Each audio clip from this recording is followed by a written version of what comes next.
ସ୍ନାନ ଯାତ୍ରା, ରଥଯାତ୍ରା, ନବଯୌବନ ଦର୍ଶନ, ତା ସହିତ ଅଛି ବାହୁଡ଼ା ସୁନାବେଶ, ଏ ସମସ୍ତ ନୀତି ନିଘଣ୍ଟ ଆଜି ଦୈତାପତି ନିଯୋଗଙ୍କ ସହିତ ବାଡ଼ଗ୍ରାହୀମାନଙ୍କ ସହିତ ଆଲୋଚନା କରାଯାଇ ନୀତି ନିଘଣ୍ଟ ପ୍ରସ୍ତୁତ କରାଗଲା ଏବଂ ଏହି ନୀତି ନିଘଣ୍ଟରେ ନୀତି କିପରି ଭାବରେ ପୂର୍ଣ୍ଣାଙ୍ଗ ହୋଇପାରିବ ଏବଂ ଶୃଙ୍ଖଳିତ ଦର୍ଶନ ଏବଂ ଶୃଙ୍ଖଳିତ ଭାବରେ ପହଣ୍ଡି କିପରି ହୋଇପାରିବ ଏ ବାବଦରେ ଆଲୋଚନା କରାଗଲା ଏବଂ ପହଣ୍ଡି ବାବଦରେ ସଂଖ୍ୟା ନିର୍ଦ୍ଧାରଣ କରିବା ପାଇଁ ଛତିଶା ନିଯୋଗ ବୈଠକରେ ଆଲୋଚନା କରିବା ପାଇଁ ନିଷ୍ପତ୍ତି ଗ୍ରହଣ କରାଗଲା ଏବଂ ଏ ଯେଉଁ ନୀତି ନିଘଣ୍ଟ ଆଜି ପାସ୍ କରାଗଲା ଏକୁ ଛତିଶା ନିଯୋଗରେ ଅନୁମୋଦନ ପରେ ଏକୁ ମନ୍ଦିର ପ୍ରଶାସନ ମୁଖ୍ୟ ପ୍ରଶାସକ ଏକୁ ସର୍ବସାଧାରଣକୁ ଛତିଶା ନିଯୋଗ ପରେ ଜଣାଇବେ। ଏହା ଆଜି ନୀତି ହେଲା। ଗତ ବର୍ଷ ଅଣସର ପୂର୍ଣ୍ଣାଙ୍ଗ ଅଛି, କିଛି ଅସୁବିଧା ନାହିଁ। କେବଳ ନବଯୌବନ ଦର୍ଶନ, ତା ପରଦିନ ଶ୍ରୀଗୁଣ୍ଡିଚା ଅଛି। ସେମିତି ଆପଣଙ୍କର ସନ୍ଧ୍ୟା ବାହୁଡ଼ା ଯାତ୍ରା, ତା ପରଦିନ ସୁନାବେଶ ଅଛି।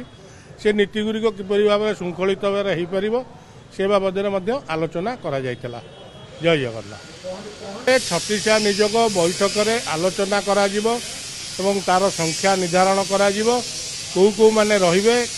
କେତେ ଜଣ ରହିବେ, ସେଇଟା ଛତିଶା ନିଯୋଗରେ ନିଷ୍ପତ୍ତି ନେବା ପାଇଁ ଆଜି ବୈଠକରେ ନିଷ୍ପତ୍ତି ଗ୍ରହଣ କରାଯାଇଛି। ଜୟ ଜଗନ୍ନାଥ। ଶୁଣନ୍ତୁ, ଅଦିନିଆ ରଥଯାତ୍ରା ଇସ୍କନ ବାଲା କରୁଛନ୍ତି, ତାଙ୍କ ସହିତ ଆମର କିଛି ସରକାରୀ ସଂସ୍ଥା ହେଉ କି ବେସରକାରୀ ସଂସ୍ଥା ହେଉ ତାଙ୍କ ସହିତ ସଂଶ୍ଳିଷ୍ଟ ଅଛନ୍ତି। ଏ ବାବଦରେ ବୋଧହୁଏ ଆମର ପ୍ରଥମ ସେବକ ପୂଜ୍ୟ ଗଜପତି ମହାରାଜାଙ୍କର ମତାମତ ନେବା ଉଚିତ, କାରଣ ଯେହେତୁ ପରିଚାଳନା କମିଟି ନାହିଁ ଏ ବାବଦରେ କୌଣସି ଆଲୋଚନା ନିଷ୍ପତ୍ତି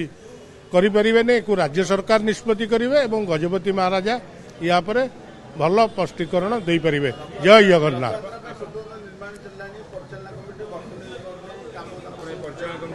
ଶୁଣନ୍ତୁ, ସେ ବାବଦରେ ସରକାର ରାଜ୍ୟ ସରକାର କହିପାରିବେ। ସେ ବାବଦରେ ମୁଁ ଜଣେ ସାଧାରଣ ସେବକ, ମୁଁ ତା ଉପରେ କୌଣସି ମତାମତ ଦେଇପାରିବେ ନାହିଁ। ଶୁଣନ୍ତୁ, ସେଇଟା ସରକାରଙ୍କୁ ପଚାରିବେ, ସରକାର କହିପାରିବେ। ମୁଁ ସେ ବାବଦରେ ଜଣେ ସାଧାରଣ ସେବକ ହିସାବରେ ମୋର ସେବା କରିବାର ଅଧିକାର ଅଛି। ମୋର ପରିଚାଳନା କମିଟି ଗଠନ କଲେ ନ କଲେ ସେଥିରେ ବହୁତ କ୍ଷତି ହେଉଛି, ଯେଉଁଟାକି ଆପଣଙ୍କର ଦେଖୁଥିବେ ବାରମ୍ବାର ଦର୍ଶନ ବ୍ୟବସ୍ଥା ହେଉ, ରତ୍ନ ଭଣ୍ଡାର ହେଉ, ଏସବୁ କାର୍ଯ୍ୟ ପେଣ୍ଡିଂ ରହୁଛି।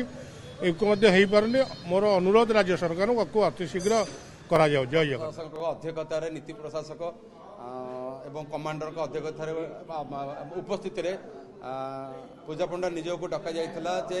ସ୍ନାନ ଯାତ୍ରା ଏବଂ ରଥଯାତ୍ରା କିଭଳି ନୀତିକାନ୍ତି ହେବ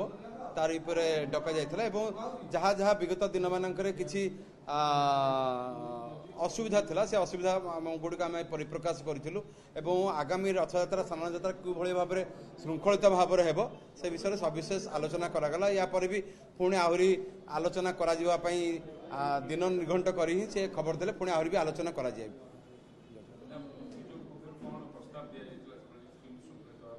ନାଇଁ, ପୂଜା ପଣ୍ଡା ନିଯୋଗ ପକ୍ଷରୁ ଆମେ ତ ସବୁବେଳେ ମହାପ୍ରଭୁଙ୍କର ନୀତିକାନ୍ତି ପାଇଁ ଉପସ୍ଥିତ ରହିଥାଉ ଏବଂ ଆମର ଅତିରିକ୍ତ ବି ପାଳିଆ ଯାଇଥାନ୍ତି ଯେଭଳି ମହାପ୍ରଭୁଙ୍କର କୌଣସି ନୀତିରେ ବିଳମ୍ବ ହେବ ନାହିଁ ସେ ବିଷୟରେ ପୂଜା ପଣ୍ଡା ନିଯୋଗ ଯଥେଷ୍ଟ ଯତ୍ନବାନ ହୋଇଥାନ୍ତି। ଆମର ଯେଉଁ ଆସନ୍ତା 21 ତାରିଖ ଦିନ ଆମର ଛତିଶା ନିଯୋଗ ବୈଠକ ଅଛି, ଯେଉଁଥିରେ କି ଆମର ରଥ ଏବଂ ଆମର ସ୍ନାନ ପୂର୍ଣ୍ଣିମାକୁ ଯାହା ବି ରିଲେଟେଡ୍ ନୀତି ଅଛି ତା ଉପରେ फाइनालाइजेशन तो 21 तारिख रे हम। तो आज आम इनिशियल बैठक थिला, आम इंटरनल मीटिंग दैतापति निजोग सहित थिला, जेहेतु रथयात्रा समय भी तांकर विशेष भूमिका रही विभिन्न अणसर घरे आम विभिन्न नीति भी अच्छी आम गोटे आलोचना करूँ कौ भली आमर नीति श्रृंखलित भाव में हम और जो आगामी 21 तारिख रे जो ड्राफ्ट नीति प्रस्तुत हम ताऊपर भी आज आलोचना करके आम एक सहमति आज पहुंचीचु और आगामी 21 तारिख छत्तीसा निजोग रे नीति निर्घंटटी फाइनाल हम और आम व्यवस्था बड़ी फाइनाल कर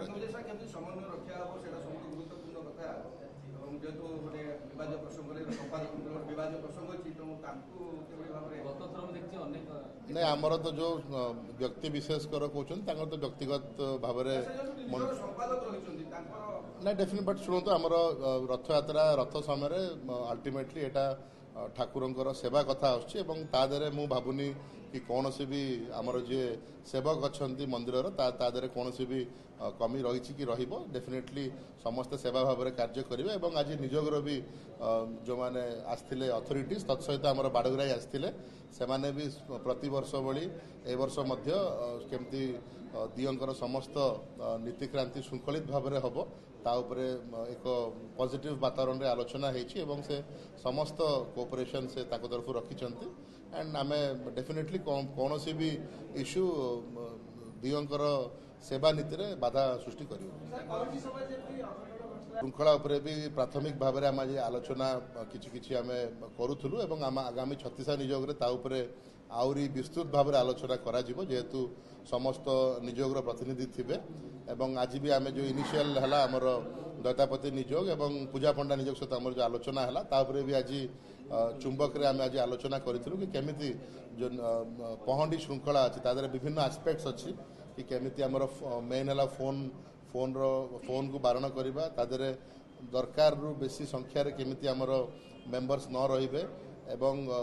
पहंडीटी केमती श्रृंखलित भाव में मेन है दियंकर श्रीअंग केमती सुरक्षित रहिबो एवं जो पहंडीर कंप्लीट प्रक्रियाटी अच्छी केमती ठीक भाव में हम ये सब रहिबो मुख्य बिंदु रही जहाँपर कि आमर आगामी 36 निजोग भी आलोचना हेबो एंड परवर्ती समय रे भी विभिन्न संपृक्त निजोग इंडिविजुअली कंबाइंडली आम गोटे कमिटी बनइबू एवं डेफिनेटली जो आमर लर्निंग्स अच्छी विगत वर्ष भी ताकू इम्प्लीमेंट करी केमती सेफली श्रृंखलित भाव में पहंडी हम तापर विशेष गुरुत्व अच्छी एवं ताकू इम्प्लीमेंट करा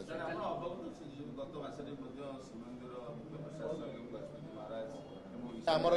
इस्कॉन जो आलोचना अच्छी ता विषय जो आमर डिफरेंट डेट कथा ता उपरे तो आमर मंदिर मुख्य प्रशासक से विषय रे मंदिर प्रशासन प्रतिनिधित्व करुँच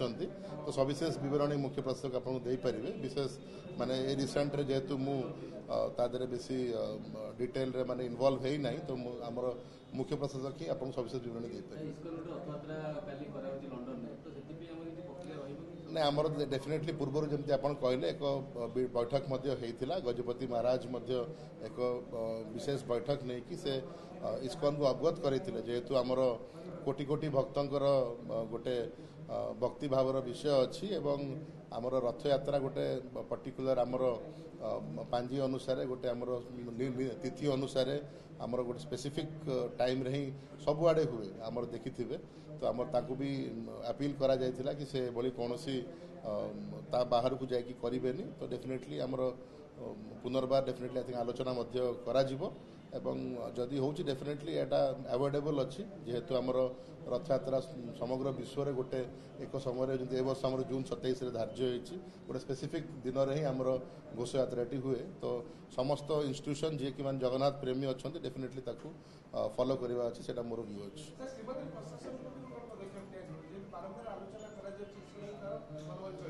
ना मुझे कहली कि आमर स्पेसिफिक कौन डिस्कशन होता है कौन प्रणाली अच्छी तापर तो सविशेष बरणी मुख्य प्रशासक आपको आगामी समय रे देबे बट आमर जहाँ मीटिंग्स अवगत अच्छी कि इस्कॉन को बहुत स्पष्ट भाव में आमर जहाँ व्यूज अच्छी मंदिर प्रशासन सरकार किंबा जगन्नाथ भक्तंकर ताकू कन्वे करा जायछि कि आमर जो घोष यात्रा गुंडीचा यात्रा जो स्पेसिफिक आमर डेट अच्छी कि जो तिथि अच्छी तद व्यतीत कौन भी समय घोष यात्रा करवाटा